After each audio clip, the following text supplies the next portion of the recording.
Study IQ IAS, आपका selection हमारा mission. दोस्तों, पर्यावरण संरक्षण और डेवलपमेंट, एनवायरनमेंट और डेवलपमेंट का जो ये पुराना द्वंद्व है, इस विषय पे हमने लगातार स्टडी IQ के YouTube चैनल के माध्यम से सवाल उठाया है अपने ऑडियंस के लिए, हमारे UPSC एस्पिरेंट्स के लिए, कि किसको आप प्राथमिकता देते हैं। और आज का विषय भी उसी से जुड़ा हुआ है।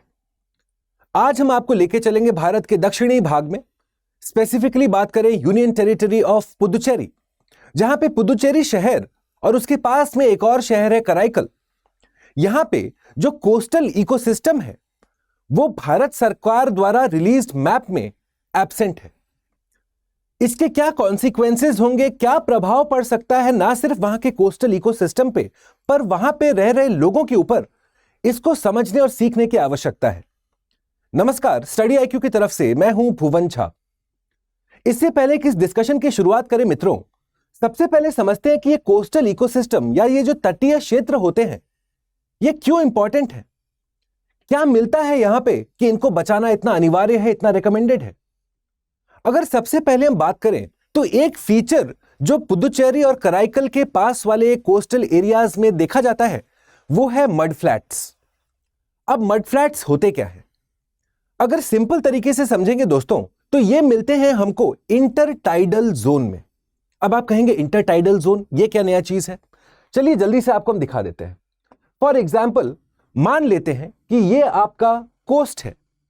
अब हाई टाइड और लो टाइड, ज्वार और भाटा, तो क्या आप अग्री करेंगे कि जब हाई टाइड हो रहा है, सपोज ये ओशन है, ये लैंड है, हाई टाइड के दौरान पानी यहां तक आया, इसको हम कहते हैं हाई टाइड लाइन। सिमिलरली जब पानी वापस जा रहा है, लो टाइड हो रहा है, तब हम कह सकते हैं कि पानी का लेवल यहां तक पहुंचेगा, इसको हम कहते हैं लो टाइड लाइन। अब इन दोनों के बीच का जो एरिया है, high tide line to low tide line, इसको हम कहते हैं इंटरटाइडल जोन, और यहीं पे दिखता है हमको मड फ्लैट्स। अब यहां पे जो पानी आ रहा है वो धीरे धीरे आता है, ऑब्वियसली टाइड है, फटाक से थोड़ी ना पानी आएगा, आराम से धीरे धीरे पानी आता है, धीरे धीरे पानी वापस चला जाता है, जिसके चलते आप देखते हैं कि एक रिच बायोडाइवर्सिटी एरिया क्रिएट होता है। क्यों? क्योंकि यहां पे सेडिमेंट का डिपोजिशन हो रहा है, सिल्ट का डिपोजिशन, क्ले का डिपोजिशन, ऑर्गेनिक मैटर का डिपोजिशन, जिसके चलते आप देखेंगे कि मड फ्लैट्स पे टर्टल के नेस्टिंग ग्राउंड तक आपको देखने को मिलता है। साथ में आप देखेंगे nesting grounds for fishes, crabs भी मिलते हैं। अब इतना सारा बायोडाइवर्सिटी मिल रहा है तो बर्ड्स भी आ जाते हैं। और साथ में आप देखेंगे कि ये जो इंटरटाइडल जोन है, ये एक तरीके से हमारे कोस्टल कम्युनिटीज को प्रोटेक्शन प्रदान करता है। किसके अगेंस्ट? सुनामी के अगेंस्ट, टाइडल सर्ज के अगेंस्ट, जब स्पीड में पानी आता है साइक्लोन के प्रभाव के चलते। ये हुए मड फ्लैट्स। तो ये देखने को मिलता है आपको पुदुचेरी और कराईकल के कोस्टल वाटर्स के पास में। दूसरा चीज जो आपको देखने को मिलेगा इन्हीं सब एरियाज में, वो है आपका सैंड ड्यून्स। अब ये हमारे रेगुलर सैंड ड्यून से कोई ज्यादा अलग नहीं है। जो आपको रेगिस्तान में मिलता है वही सेम चीज यहां पे मिलता है, प्रोसेस ऑफ फॉर्मेशन भी सेम है। पानी और हवा के चलते सैंड का डिपोजिशन हो रहा है आपके कोस्टल एरियाज में। अगर इसके यूटिलाइजेशन की हम बात करें कि ये सैंड ड्यून्स जो हमको कोस्ट के पास में, तट के पास में मिलते हैं, वो क्यों इंपॉर्टेंट है? ये एक एक्विफर, एक स्टोरेज एरिया प्रदान करते हैं फ्रेश वाटर्स के लिए। साथ में इतना तो आप अग्री करेंगे, क्योंकि ये सैंड ड्यून्स एक बफर एरिया क्रिएट कर रहे हैं ओशन और इनलैंड के एरिया के बीच में, तो ये एक protection, resilience of the community को बढ़ाने में मदद करते हैं, दे आर उपयोगी। तीसरा चीज जो आपको देखने को मिला गया, जो आप लोग भली भांति परिचित भी होंगे, वो है आपका मैंग्रोव्स, सुंदरबंस। सुंदरबंस के जो मैंग्रोव्स हैं या जो बाकी मैंग्रोव्स भी भारतवर्ष में मिलते हैं, वो क्यों इंपॉर्टेंट है? क्योंकि ये एक इकोटोनल एरिया होते हैं। इकोटोन मतलब क्या हो गया? दो अलग अलग इकोसिस्टम के बीच का ट्रांजिशन एरिया। तो मैंग्रोव्स आप देखेंगे यहां पे भी हाई बायोडाइवर्सिटी मिलती है, कुछ स्पेसिफिक अडेप्टेशन मिलते हैं हमारे प्लांट्स में। फॉर एग्जाम्पल न्यूमैटोफोर्स, जो ब्रीदिंग रूट्स, बाकी रूट्स क्या होता है नीचे के साइड जाता है, पर मैंग्रोव्स के जो सुंदरी ट्री का जो रूट्स होगा, जो जड़ें होती हैं, वो ऊपर के साइड निकलते हैं। और साथ में इनका रोल काफी क्रिटिकल है डिजास्टर मैनेजमेंट में। फॉर एग्जाम्पल ये देखिए एक एग्जाम्पल, जहां पे आप देख रहे हैं मैंग्रोव्स है, उधर से हाई एम्पलीट्यूड वाले वेव्स आ रहे हैं और ये मैंग्रोव्स उस वेव के एनर्जी को तोड़ देते हैं। They act like wave breakers, जिसके चलते आपके जो इनलैंड एरियाज हैं वो प्रोटेक्टेड रह जाते हैं। यानी कि चाहे सुनामी हो चाहे साइक्लोन हो, मैंग्रोव्स एक तरीके से ढाल जैसा काम करते हैं हमारे कोस्टल कम्युनिटीज के लिए। बायोडाइवर्सिटी तो हाई है ही, पर इनका एक्चुअल जो वैल्यू है वो तो यहां से भी क्रिएट होता है। सिमिलरली आप देखेंगे कि आपको सी ग्रास भी इस पुदुचेरी कराईकल के कोस्टल डिस्ट्रिक्ट्स के आसपास देखने को मिलता है। ये सी ग्रास क्यों इंपॉर्टेंट है जानते हैं? आज जब हम लोग ग्लोबल वार्मिंग, क्लाइमेट चेंज के बारे में बात करते हैं, तो ये सी ग्रास हो गए, मैंग्रोव्स हो गए, ये कार्बन स्टोरेज में हेल्प करते हैं, कार्बन सीक्वेस्ट्रेशन में हेल्प करते हैं। साथ में आप देखेंगे इनके साथ एसोसिएटेड होता है काफी important biodiversity. For example dugong, जो यूपीएससी बार बार पूछ चुका है, डुगोंग का जो स्पीशीज है वो सीग्रास खाना काफी पसंद करता है, जिसको हम लोग सी काउ भी कहते हैं। तो आप देख सकते हैं कि ये पुदुचेरी कराईकल का जो एरिया है, इन सब के पूरे इस एरिया में इन सारे फीचर्स को हमको पाया जाता है, दे आर फाउंड देयर। यानी कि आप समझ सकते हैं कि एक इकोलॉजिकली सेंसिटिव एरिया है, वो उसको प्रोटेक्ट करने की आवश्यकता है। पर क्या हम कर पा रहे हैं? जी नहीं।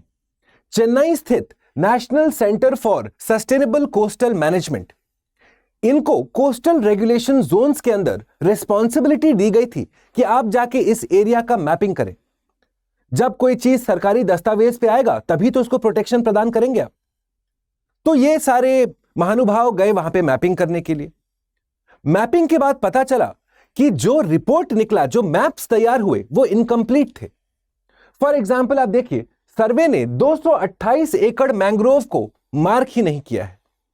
सिमिलरली इस सर्वे ने करीब करीब 355 एकड़ एग्जिस्टिंग सैंड ड्यून्स, जो जैसा मैंने बताया वहां पे फ्रेश वाटर मिलेगा आपको, ये कोस्टल कम्युनिटी के रेजिलियंस के लिए निहायत ही इंपॉर्टेंट है, वो सरकारी दस्तावेज पे है ही नहीं।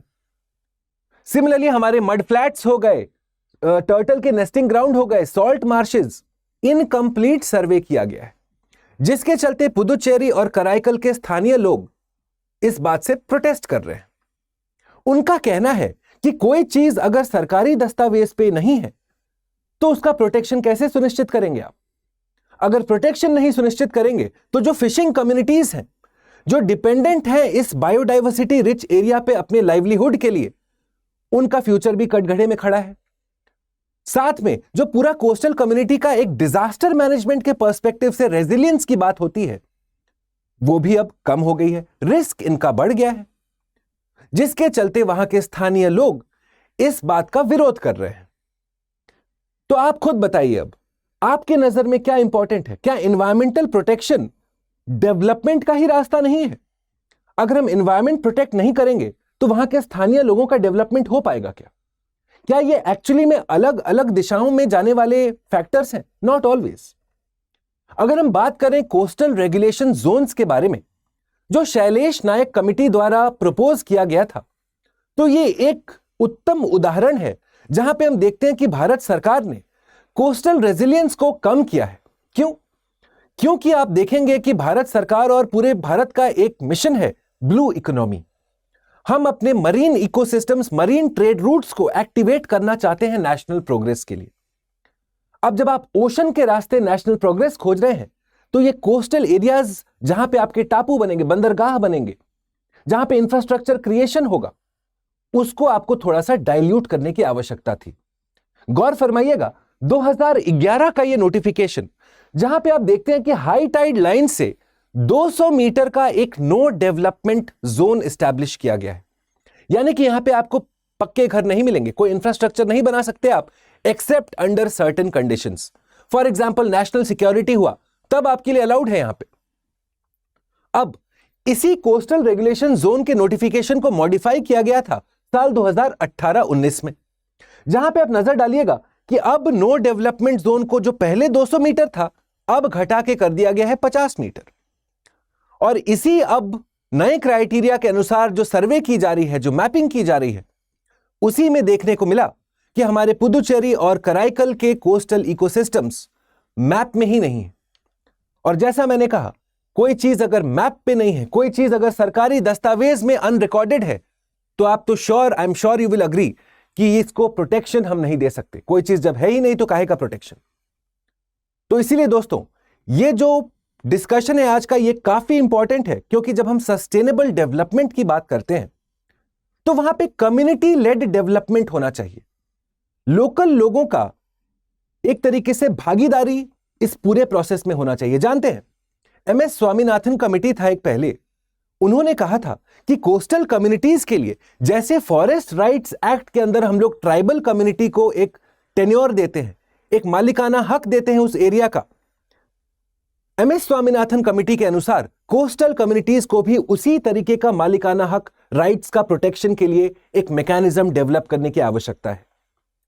तो मुझे अपना फीडबैक आप नीचे कमेंट बॉक्स में जरूर बताइएगा कि आप क्या प्रेफर करेंगे, आपके हिसाब से क्या स्ट्रैटेजी उत्तम रहेगी हमारे कोस्टल कम्युनिटीज जो पुदुचेरी और कराईकल में स्थित है। दोस्तों इस डिस्कशन का पूरा PDF, स्पेशली अगर आप सिविल सर्विसेज के लिए प्रिपेयर कर रहे हैं, तो मैं अपलोड कर दूंगा हमारे टेलीग्राम चैनल पे, जिसका नाम है भुवन स्टडी IQ। अगर आप एक सीरियस एस्पिरेंट हैं तो ये टेलीग्राम चैनल आपके लिए रिकमेंडेड है। क्यों? क्योंकि यहां पे ज्योग्राफी, एनवायरमेंट और डिजास्टर मैनेजमेंट से related important articles, value added material और topic wise multiple choice questions आपके लिए समय समय पे फ्री ऑफ कॉस्ट अपलोड कराया जाता है। तो अगर आप सोचते हैं कि आपका ज्योग्राफी डन है, एनवायरमेंट डन है, I strongly recommend go self evaluate yourself by solving the questions that are present on this Telegram channel. ये रहा मेरा इंस्टाग्राम हैंडल। इन केस आपका कोई भी फीडबैक हो, अच्छा हो बुरा हो, ऑल फीडबैक सर आंखों पे, या तो आप नीचे हमें यूट्यूब के कमेंट बॉक्स में बताएंगे या पर्सनली हमारे साथ आप जुड़ सकते हैं हमारे इंस्टाग्राम हैंडल पे, सेम नाम से मैं उपलब्ध हूं, भुवन स्टडी IQ। जल्दी से बात कर लेते हैं 2026 के स्टूडेंट्स के साथ जो अगले साल सिविल सर्विसेज एग्जामिनेशन देंगे। अभी रिसेंटली गुरु पूर्णिमा का पावन अवसर, पावन मोमेंट हम सब ने ऑब्जर्व किया, जहां पे गुरु शिष्य की जो परंपरा है, जो भारत में प्राचीन काल से आया हुआ है, उसको हम सेलिब्रेट करते हैं। और इसी मौके पे स्टडी IQ के सारे गुरुगण ने सोचा कि क्यों नहीं हमारे स्टूडेंट कम्युनिटी के लिए हम एक अपॉर्चुनिटी प्रदान करें ताकि वो अपने ड्रीम को रियलाइज कर सकें with the best possible guidance.